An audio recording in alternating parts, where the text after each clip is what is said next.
একজন নায়ক কতটা পরিশ্রম করলে এই ধরনের সিনেমাতে কাজ করতে পারে।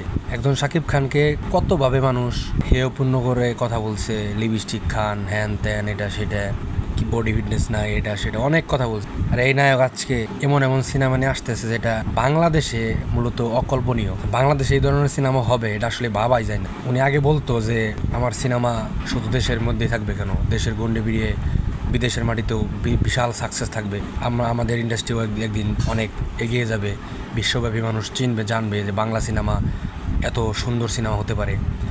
এই যে সিনেমাটা করতেছে প্রিন্স, পোস্টারটা জাস্ট অসাধারণ হয়েছে। এটা একটা গ্যাংস্টার ভাইবের সিনেমা হতে যাচ্ছে এবং একজন মানুষ এত পরিশ্রম করে বাংলা সিনেমা একদম চেঞ্জ করে দিতেছে। ওনার একটা সিনেমা এখন ব্যয়বহুল সিনেমা, যে সিনেমা আসতেছে সেই সিনেমাই একদম হাইবে থাকে। বাংলাদেশের সিনেমা যে এমন হতে পারে সেটা শাকিব খানকে দ্বারাই সম্ভব।